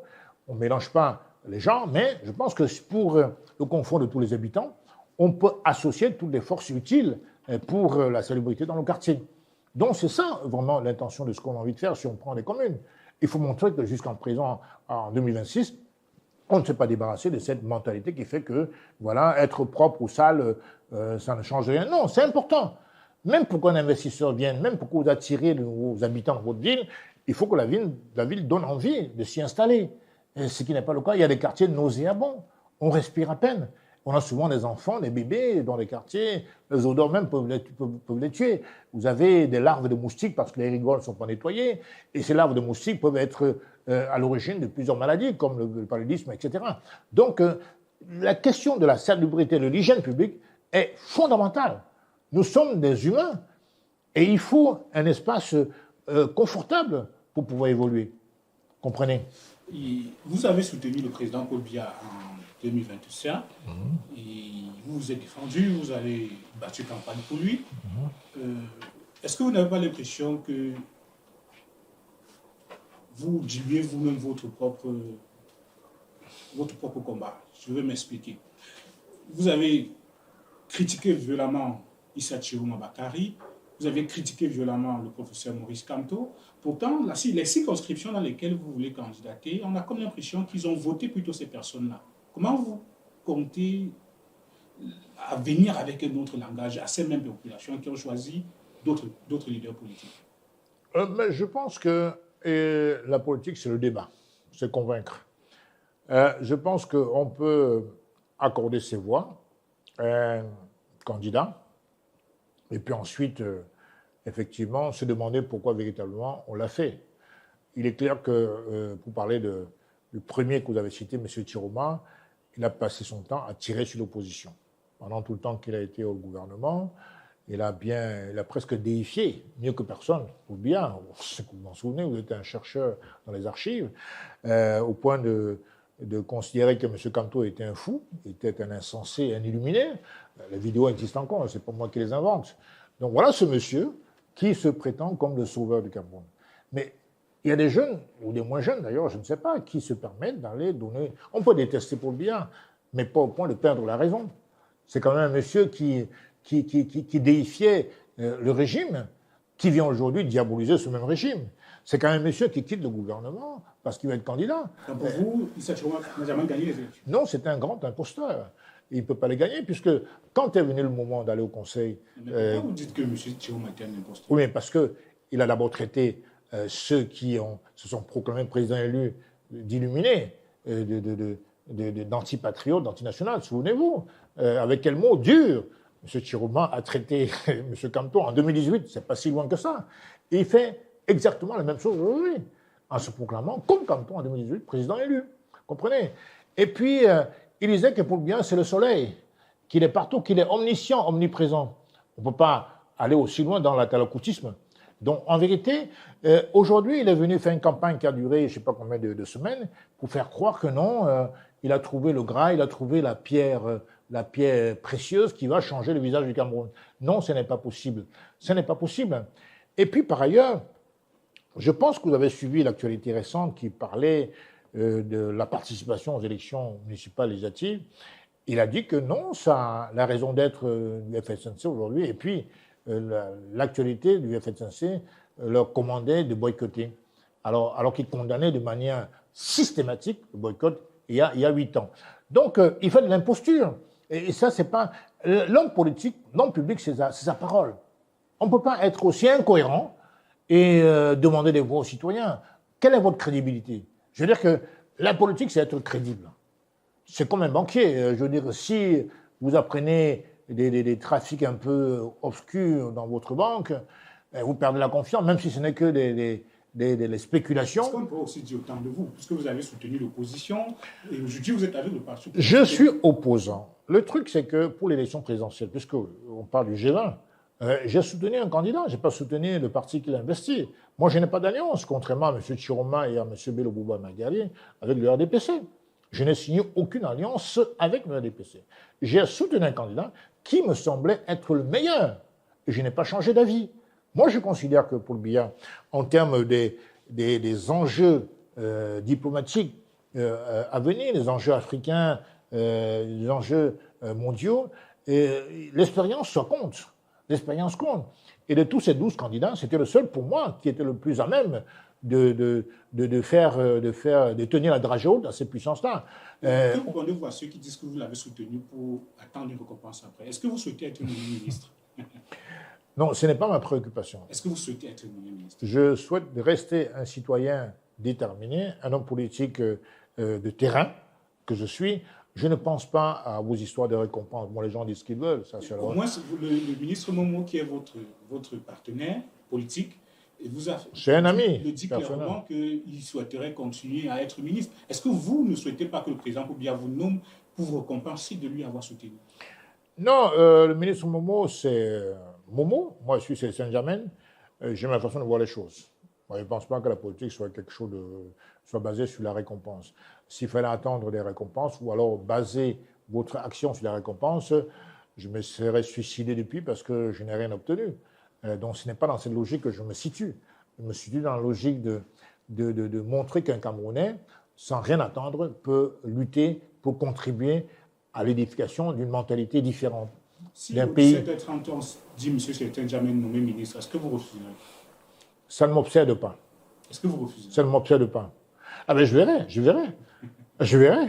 On n'a pas l'impression que vous ne souhaitez pas être ministre ou bien vous ne voulez pas dire que Non. Je dis simplement que l'action politique ne doit pas se réduire à des prébendes, à du népotisme ou à du clientélisme. L'action politique, c'est d'abord parce qu'on est engagé pour quelque chose. On est engagé avec foi. Moi, je suis de ceux qui pensent que la politique, c'est à la fois un métier et une vocation. Un métier, pourquoi? Parce que les dossiers sont tellement complexes, tellement importants, qu'un petit agité ou un amateur, un agité qui rentre en politique, qui ne maîtrise pas le dossier, eh bien, fera n'importe quoi. Il faut de l'expérience. Donc, c'est un métier. Il faut apprendre la politique. D'abord, il y a des écoles de ça, l'école de sciences politiques, dont je n'invente rien en plus.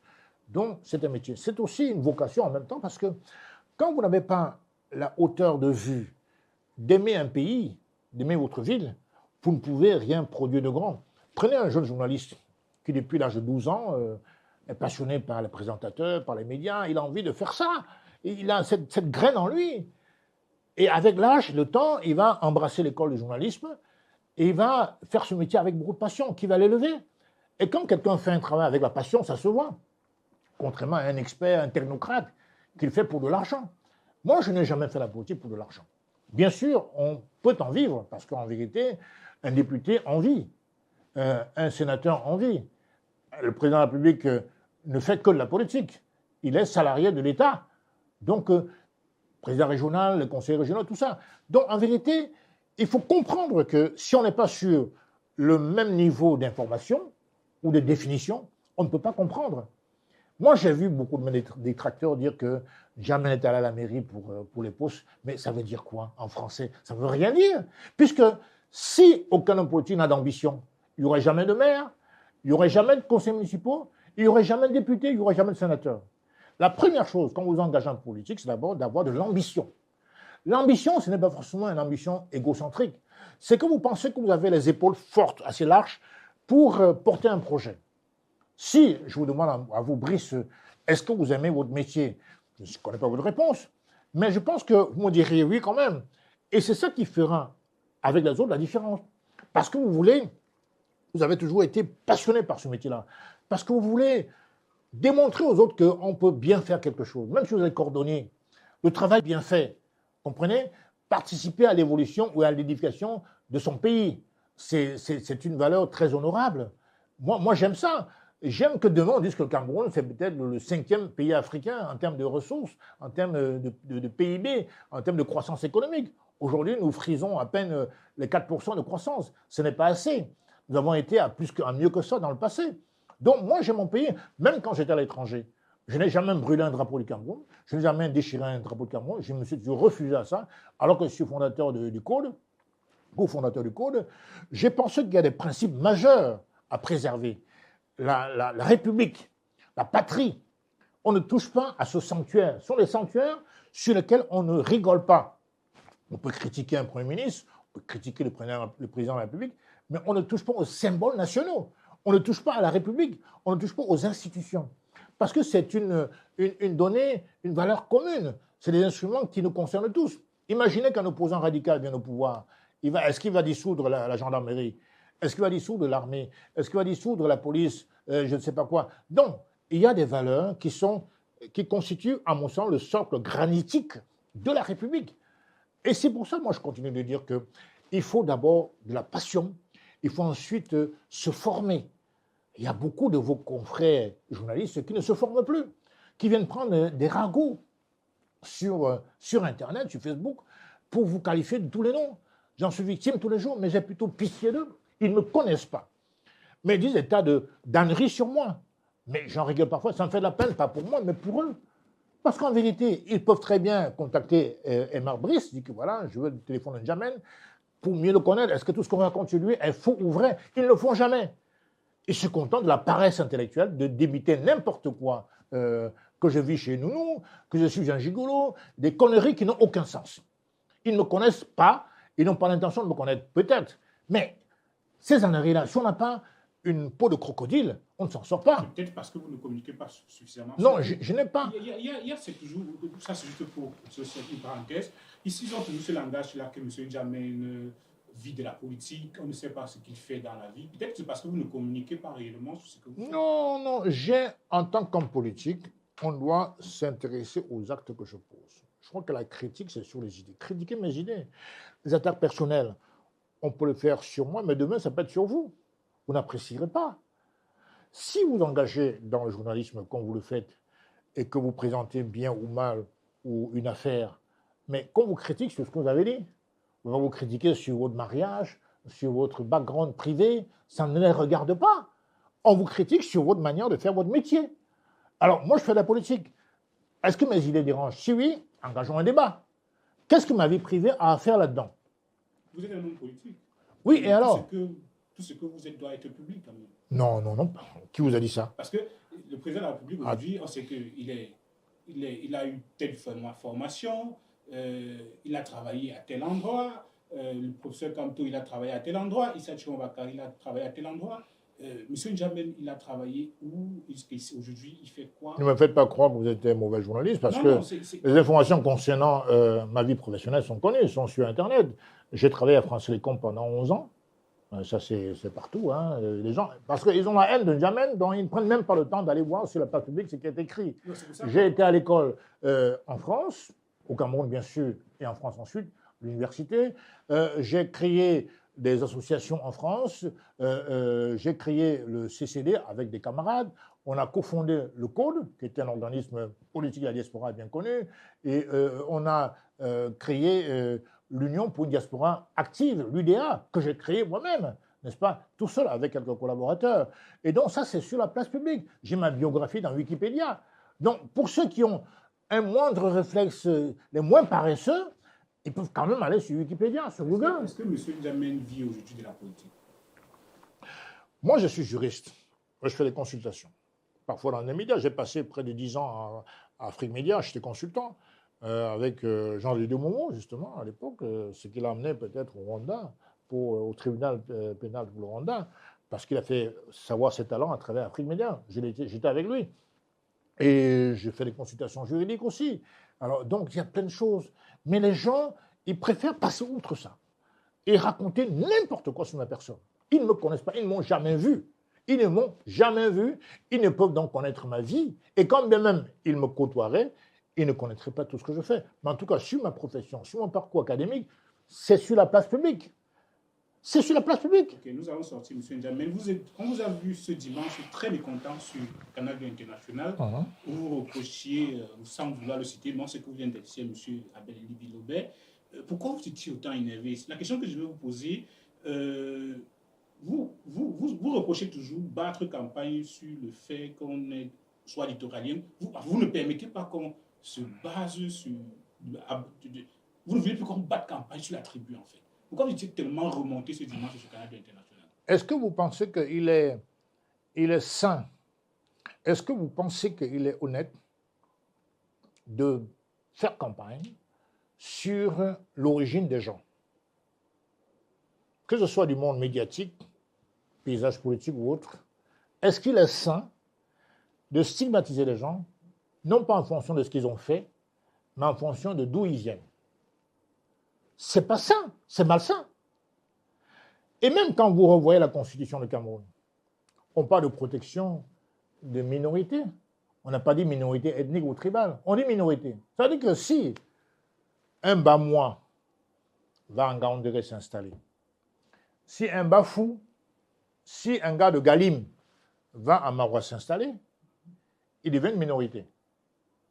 Il sera protégé par le droit camerounais. Il ne peut pas être agressé parce qu'il est de Galim, qu'il a choisi de s'installer à Maroua, qu'on doit lui prendre ses terres, qu'on doit bafouer ses droits parce qu'il n'est pas dans son village d'origine. La loi camerounaise est une et indivisible. La Constitution le dit, le Cameroun proclame qu'il est une seule et même nation. Une seule et même nation. Ça veut dire qu'on n'est pas une juxtaposition de chefferie, de village. Ça ne serait plus une république. Ça ne serait plus une république.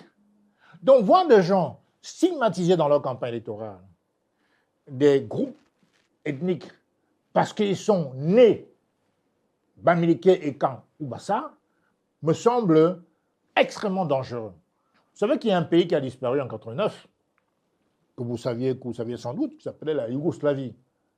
Les gens battaient campagne sur la tribu. Et la tribu kosovare, la tribu macédonienne, la tribu Monténégro, la tribu des Croates, des Serbes, sont nés. Et le pays a sauté. Si on autorise des agités du bocal, des énergumènes, comme ce monsieur de Kautal, agiter le chiffon rouge de la tribu, soutenu par une chaîne sur les collines des Foulanes, ça devient extrêmement dangereux. Il faut donc appliquer le code pénal d'abord. Et puis je pense que l'État doit prendre ses responsabilités. On ne peut pas accepter qu'un individu se permette de stigmatiser des groupes de personnes. Ce n'est pas possible. On ne peut pas tolérer ça. La Constitution, dans son préambule, proclame que, le peuple camerounais proclame que le Cameroun est une seule et même nation. Bien sûr, il y a les diversités linguistiques. Bien sûr qu'il y a les diversités régionales, culinaires, tout ce que vous voulez. Mais c'est un facteur de richesse, justement. Nous avons plus de 255 ethnies. C'est une chance pour le Cameroun. Donc il faut transcender tout ça. Regardez l'image de l'UPC. Il y avait des gens de différentes ethnies, mais ils menaient un même combat pour chasser le colon. Mounier ne se battait pas pour le Noun. Wandje, pas pour le Honkam. Abel King, pas pour le littoral. Ignobe, pas pour le Nyon-Ekele. Etc., etc. Ossende Afane ne se battait pas pour la laitier. Il se battait pour l'unification du Cameroun, pour l'élévation du standard de vie des Camerounais et pour l'indépendance immédiate. C'est les valeurs supra-ethniques. On ne peut pas être au XXIe siècle, alors que d'autres peuples parlent de technologie avancée, de numérique, de voyage dans l'espace, de construire des bateaux, des moteurs d'avion. Et nous, on parle de tribus. Moi, je ne comprends pas. Qu'est-ce que la tribu peut apporter à un être humain? Chacun a sa culture, on respecte. Mais dans ce cas-là, si on tenait compte de la valeur tribu, les Noirs américains partis d'Afrique depuis le XVIIe siècle devraient être des zéros aujourd'hui. Mais la place qu'ils ont aux États-Unis, ils sont américains. On ne doit pas les lier à leur appartenance, à leur origine africaine.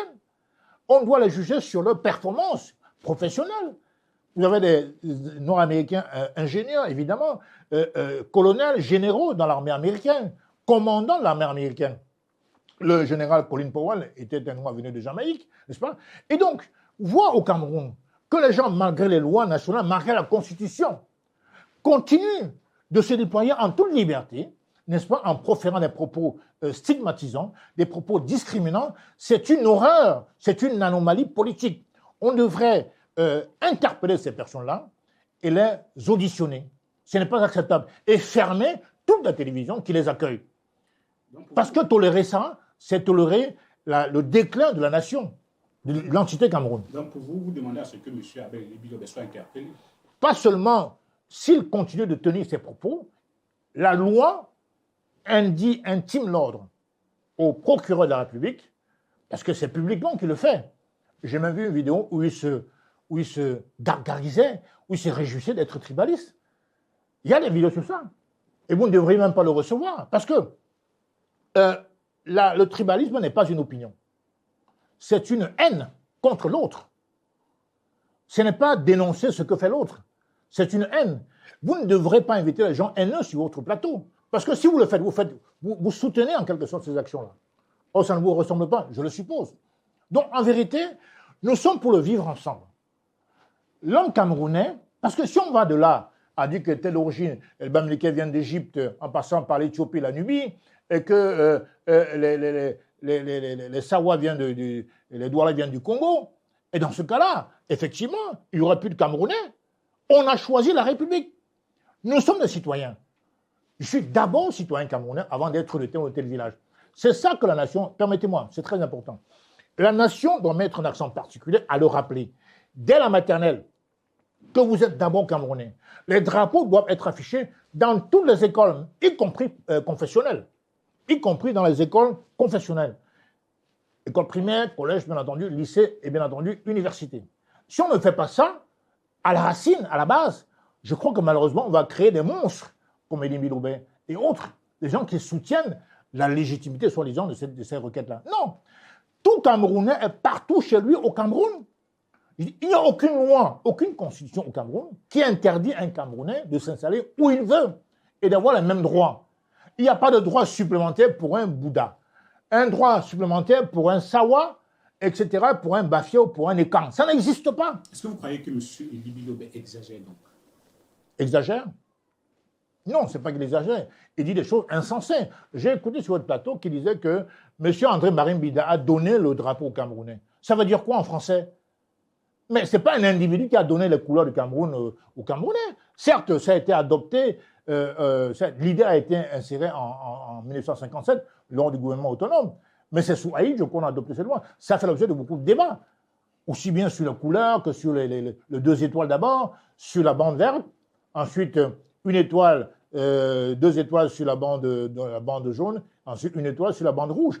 Donc en vérité, c'est un débat qui aboutit à un vote à l'Assemblée du Cameroun en 60, effectivement, qui a donné au Cameroun le drapeau vert, rouge, jaune. Ce n'est pas un individu qui a créé le drapeau vert, rouge et jaune. C'est un truc insensé. Bon, vous ne l'avez pas repris, peut-être que vous étiez un peu gentil avec lui.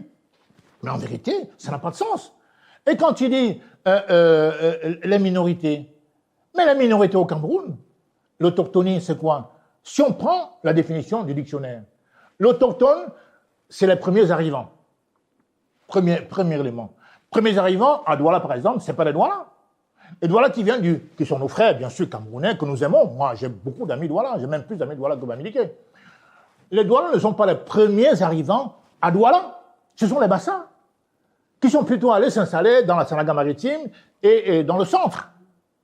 Donc, ensuite, vous comprenez bien que les Douala sont arrivés au Cameroun il y a en 1884, peu avant l'arrivée des Allemands, si vous voulez. Et donc, ils sont installés sur les rives du Vouri, et les Bassas ont déguerpi parce que, soi-disant, les Douala étaient un peu sales, etc. Ensuite, deuxième définition. Un autochtone, ceux qui sont nés et grandis quelque part. Prenez le Mungo, notamment le Mungo Sud, où les générations entières d'originaires de l'Ouest sont venues s'installer parce que les Français, quand ils étaient pour parler avec les Douala de la côte, avaient besoin d'entrer dans l'Interland. L'Interland, c'est les gens de l'intérieur. Quand vous étiez sur la côte d'un pays, le pays vous appartenait. C'était un principe avec l'Empire allemand à l'époque. Il se trouve qu'ils voulaient faire du cacao, du café, la banane, de l'EVA dans le Mungo. Il fallait la main-d'œuvre. Donc, de force, on a fait migrer les personnes de l'Ouest dans le Mungo. C'est-à-dire qu'un Bangam, consommait, etc. Et qui faisaient donc du café de culture d'exploitation. Alors, qu'est-ce qui s'est passé? Ces parents sont venus, ils ont fait des enfants sur place, et de génération en génération, ces enfants se sont sentis du Mungo. Ils ne sont jamais retournés. Ils sont nés là, ils ont grandi là, ils sont donc autochtones du Mungo. Parce qu'ils sont nés et grandis là-bas. Ils ne connaissent pas leur village d'origine, de leurs parents. C'est pareil pour la France. La France nous a colonisés, ou bien l'Angleterre. Et puis, il y a beaucoup d'Africains qui sont repartis en Angleterre et en France. Aujourd'hui, la sociologie démographique française a changé, et anglaise a changé. Il y a même eu un premier ministre d'origine pakistanaise, Sihanouk, en Grande-Bretagne. Donc ça, c'est les suites, n'est-ce pas, de la colonisation. C'est-à-dire que les projets économiques ont des impacts sociologiques. Le visage de la France, prenez l'équipe de football de France. Il y a 20 ans, c'était pas que des Noirs. Aujourd'hui, trouver un blanc en équipe de France, c'est extrêmement rare. Donc, Douala, par exemple, qui est une ville cosmopolite, ville-monde, c'est la ville de tout le monde, de tous les Camerounais, comme devraient l'être toutes les villes, dont les Bamileke sont venus parce que c'était le travail qui les attirait, c'était la côte. Après la côte, c'était le littoral, les cultures manufacturières, je l'ai cité, les l'EVA, le cacao, etc. Et ils ont fait des enfants qui ont grandi là. Ils sont donc autochtones, Rappelez-vous d'un certain ancien maire de Douala II, M. Dagobert Fampou, qui criait, oublie et torbé, qu'il était de Douala II, il était autochtone de Douala. Et à juste titre, sa fille lui a succédé, et c'est dans le même sens. Et je pense que c'est comme ça que la République devrait se tenir. La République devrait ressembler à cela.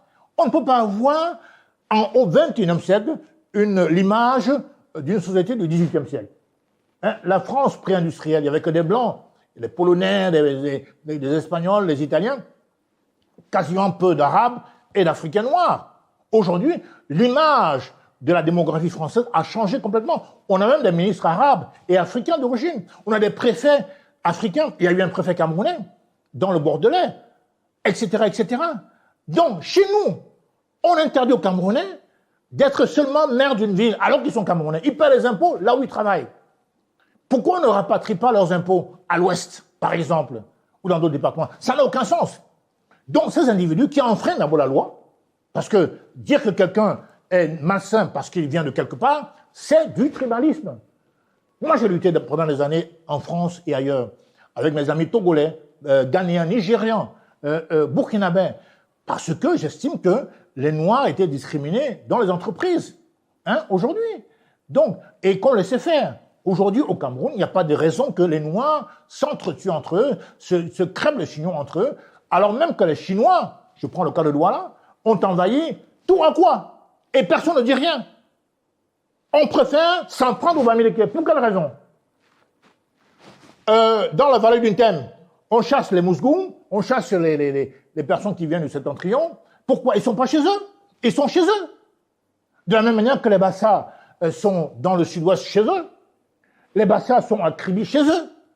Au nom de quelle loi, comme me démontre un seul article, où on dit que un Bassa a moins de droits qu'un Douala, ou qu'un Douala a plus de droits qu'un Bamileke. Ça n'a pas de sens.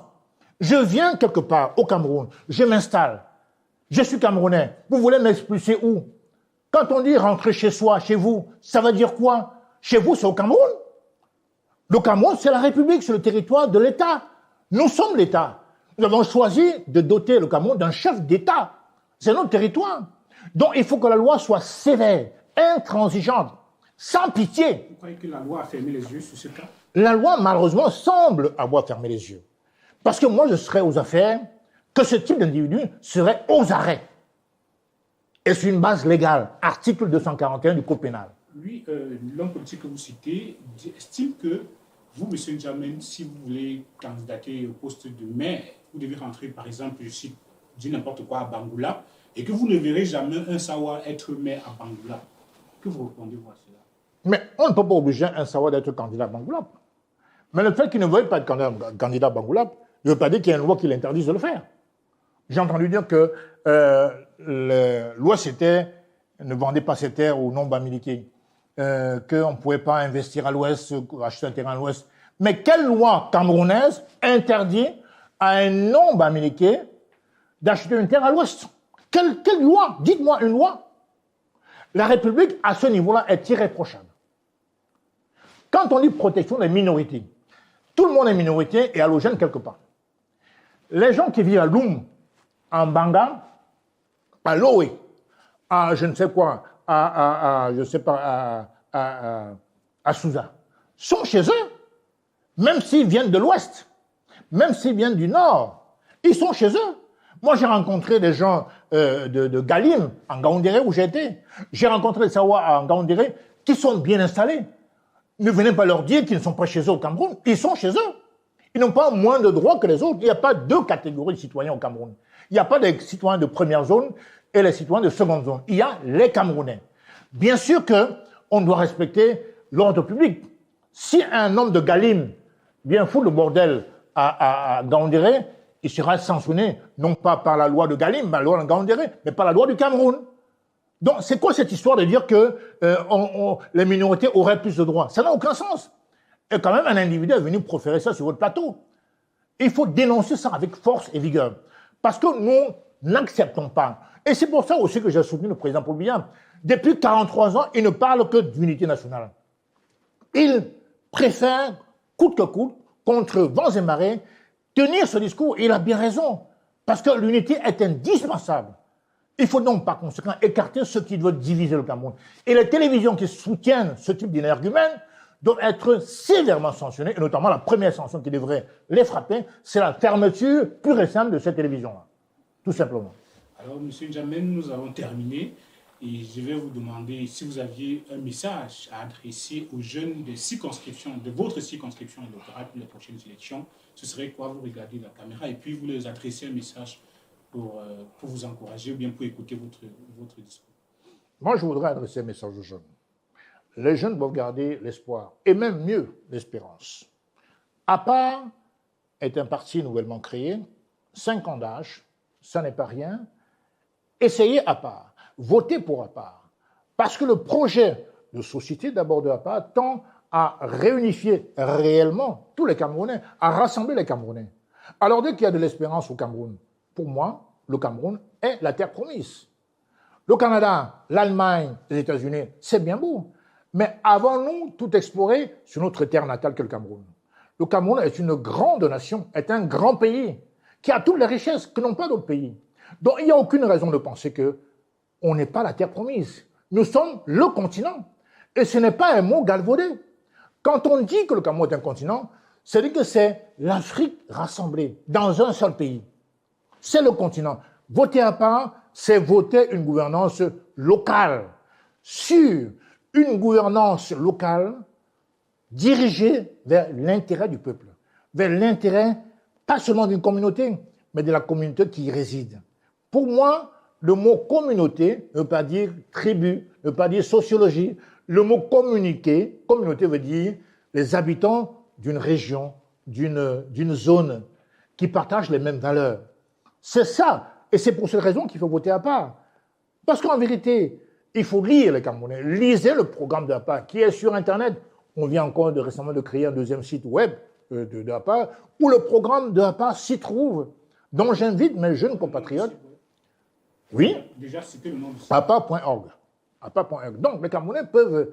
Il y a des forums, c'est les gens qui veulent intégrer APA, adhérer à APA, ils sont les bienvenus. Il y a un forum WhatsApp où on partage l'actualité de APA, mais aussi l'actualité politique nationale. Donc, j'invite les jeunes à rester concentrés sur leur pays. Il y a des chances qu'ils réussissent au Cameroun. Beaucoup de jeunes ont réussi dans ce pays. Il y a des jeunes entrepreneurs qui ont réussi. Vous aussi, vous pouvez réussir. Rejoignez APA, votez pour APA, et vous verrez qu'on vous a raconté les balivernes. Okay. Merci, M. Célestin N'Djamène. Je vais vous soumettre à un jeu. Vous pouvez choisir de ne pas participer ou bien de ne pas participer. Je vais vous citer le nom de 3 leaders de formation politique et vous allez en supprimer un. Vous pouvez choisir de participer ou pas. C'est juste un jeu. Si je vous citais M. le professeur Kamto, M. Cabral Libi, M. Issa Chiroma Bakari, qui souhaiterait vous supprimer parmi les 3? Je ne participe pas à ce jeu. Pourquoi? Parce que ce n'est pas des leaders qui m'intéressent en tant que tel, à titre individuel.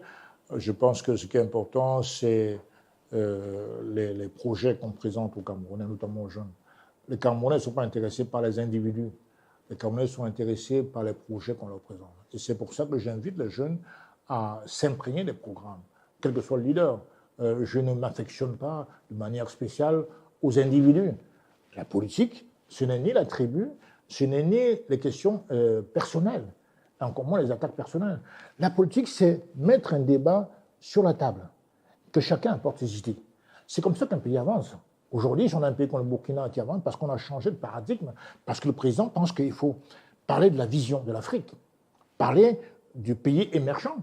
Et pour faire émerger le pays, et toutes les nations du monde qui sont aujourd'hui développées, c'était comme ça, c'est les idées qui ont fait avancer les choses.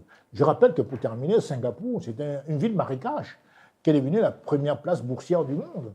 On peut parler autant de Hong Kong, etc. Donc, en vérité, les individus ne m'intéressent pas dans le champ politique, c'est leurs actes posés qui m'intéressent, tout simplement. Okay. Merci, M. Célestin N'Djamène, d'avoir accepté notre invitation. C'est moi qui vous remercie. Alors, mesdames et messieurs, nous venons de terminer avec M. Célestin N'Djamène, qui est le président de APA. Nous avons invité Célestin N'Djamène pour qu'il puisse vous présenter son programme politique pour la commune de Douala. C'est quelle commune? C'est quelle circonscription? Dans le Vouri, il y a Douala 1er, Douala 4e, Douala 5e. Okay. Dans le Fundi, il y a Yaoundé 3, Yaoundé 6. Dans le Mungo, il y a un Konsamba 1er, Konsamba 2e. On verra après pour la Damawa, mais pour l'instant, c'est en stand-by. Ok. Ok, vous venez là d'écouter le projet de société du parti à part pour les élections locales à venir. Si vous êtes également militant de certaines formations politiques ou alors vous souhaitez candidater pour les prochaines élections, venez à part. Vous pouvez contacter Cameroun Investigation Exact. et on vous donnera la parole pour vous présenter, n'est-ce pas, votre projet de société à votre circonscription au Camerounais. En tout cas, nous sommes un média qui souhaitons apporter notre part d'accompagnement. Nous donnons la parole à tous ceux qui veulent l'apprendre, que vous soyez de APA, que vous soyez du SDF, quelle que soit la formation politique que vous appartenez. Et si vous êtes surtout pour le changement, nous vous donnerons la parole gratuitement. En tout cas, merci d'être resté jusqu'à ce niveau. Merci de toujours nous suivre sur Cameroun Investigation. On se retrouve la semaine prochaine avec un nouvel invité. Bien le bonsoir.